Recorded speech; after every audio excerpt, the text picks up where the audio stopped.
right, Cravings and Seasoning Gang. We made it to 200 subscribers, and I'm gonna do what I told you I was gonna do. We're gonna smoke this chuck roast. So today we have a 2.26 pound chuck roast.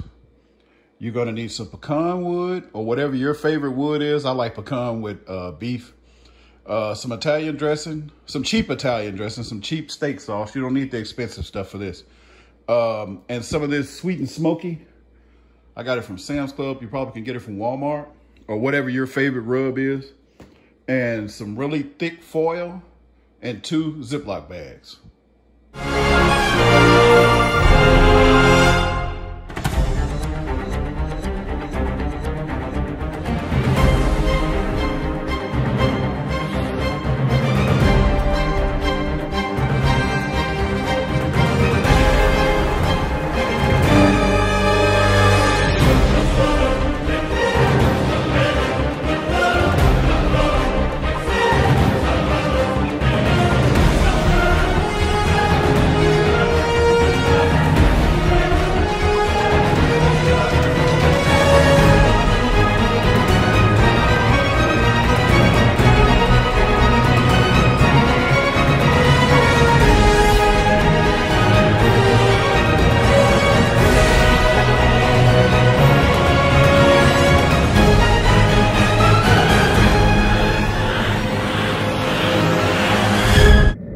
A lot of people don't wash their meat, but at this time I'm gonna go over and wash this chuck roast. I like to clean my meat. Every piece of meat that I get, I worked on a farm before and I know what meat goes through. So I like to wash it, clean it up pretty good.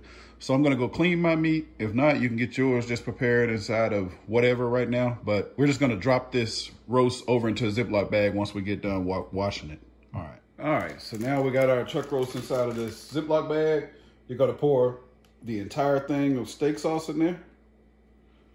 This is gonna be a marinade. Trust me, you'll thank me later. You can even marinate steaks like this if you wanna put them on the charcoal grill. They taste pretty good. You don't always have to just use salt and pepper and throw them on the grill. This will give it a lot of flavor. So dump the entire thing of Italian dressing in there. Very simple. Close that Ziploc bag up. Whisk it all around in there, all over the chuck roast. Make sure it gets thoroughly coated.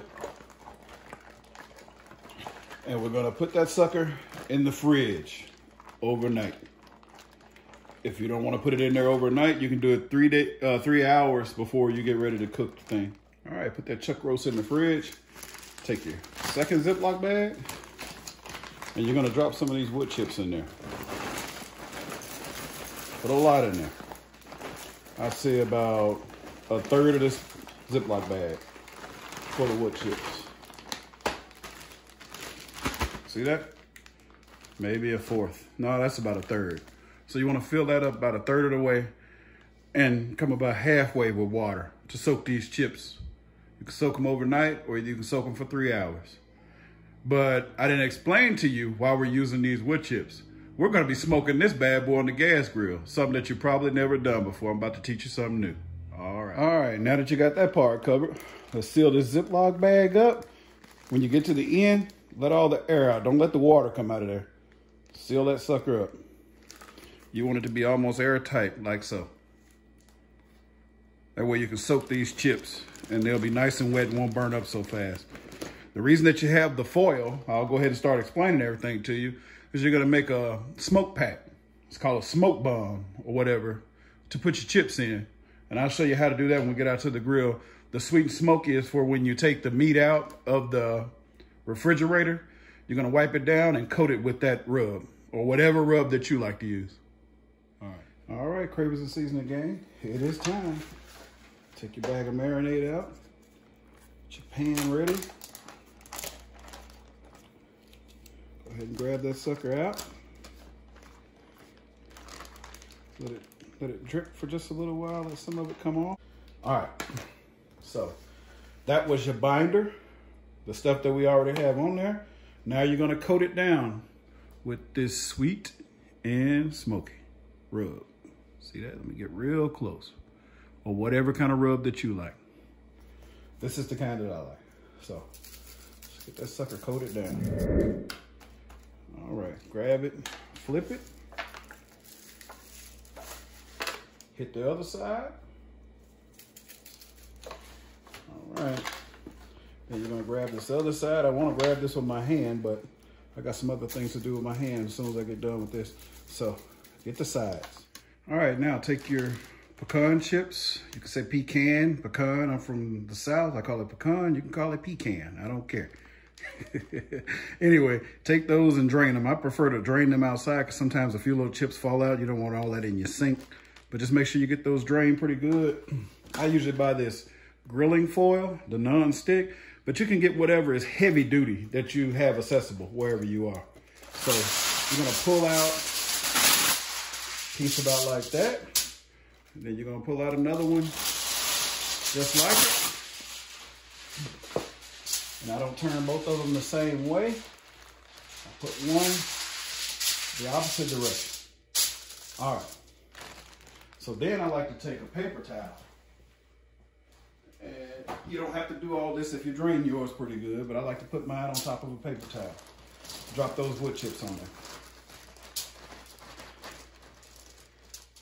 Allow those wood chips to sit on that paper towel for a little while to make sure they're drained pretty good.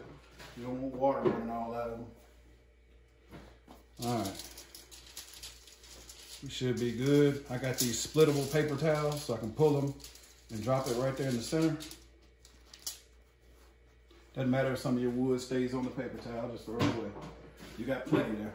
So what I like to do is gather it up on each side like so. And on the corners, put the corners together, like ball it up like so. Do the same thing, turn it back around like it was. Let's see, it's this way. Grab the corners over here, ball it all up in there together. You want to leave like a chimney there at the top, but you want to connect all the sides, like make them tight. You see how I'm doing that, Cravings and Seasoning gang? Keep it tight, like that. And smash it all in together. You see how I make like one of those elementary school volcanoes? That's what you want to do. Squeeze all that in together. All right. Get it about like that. There's the right side. I'm gonna leave the left side cool. Got the right side cool, hot. So now you're gonna take your chimney. See, it's flat on the bottom. Sit that sucker all the way back over there in the corner. Like so. We already got it oiled up and clean. So we're gonna come and set the roast right here on this side. Don't be worried about the rust down at the bottom if you got one of these, because that can't get into your food. That's just those eyelets that are getting old. They're gonna look that way after a couple years on your gas grill.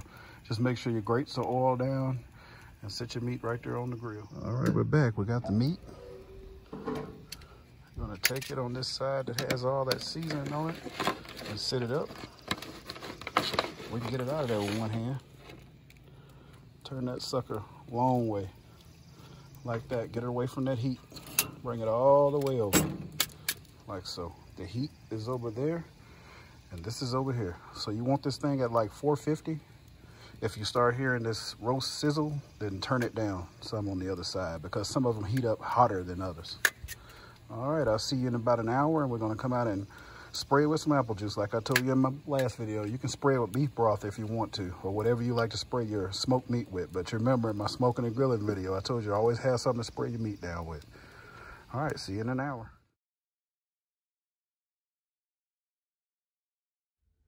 What's up, Cravings and Seasoning gang? We're gonna wrap that meat at 145, and you can take it off with an internal temperature of 160, or you can wait until it gets to 200. When it gets to 200, usually that little chewy membrane that's inside will be all the way tender, but the meat will be done at 160, so it's your choice. All right, thank you. All right, Cravings and Seasoning gang, you know I always tell you an hour, and I come back out here in 30 minutes. I just have to come look at my meat, make sure I'm not messing it up. Oh man, look at that. Look at that. All right, I don't know why I keep saying an hour. Let's just come out here every 30 minutes, because I can't stand to leave my meat that long. I got to see what's going on. And it's smelling good. I actually took that grate off and set the wood right on the eyelet so it could smoke even more. But it's looking great, guys. See that? All right, Cravings and Seasoning gang. Take a look at that.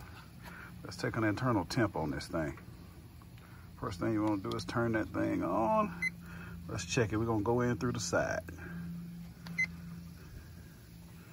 It's at 129, so it's not ready yet. All right, Cravers and Seasoning gang, let's check this bad boy out. Believe it should be done at this time. Let's check that internal temp.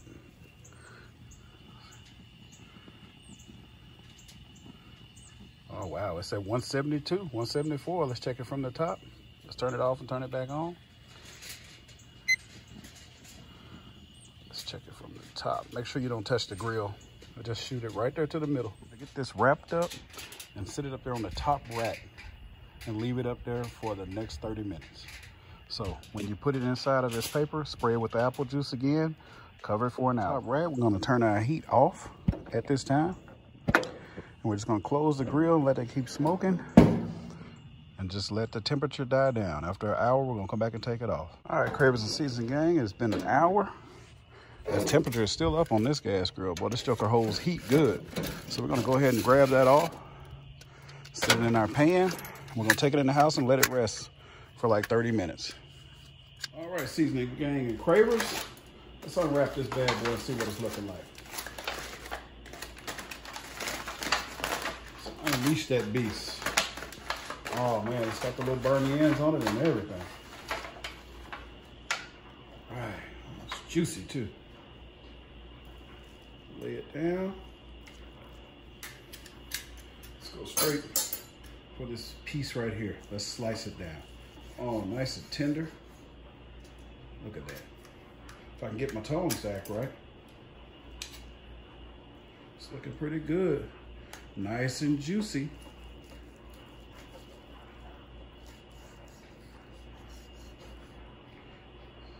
Yeah, it's got the smoke in it. Got the little smoke ring going around part of it. It's not like the smoker, but it does have the little smoke ring going around there. So cut another piece of this. Look how easy that's cutting. Watch this.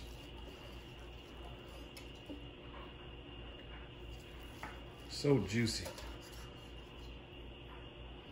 All right, guys, give it a try.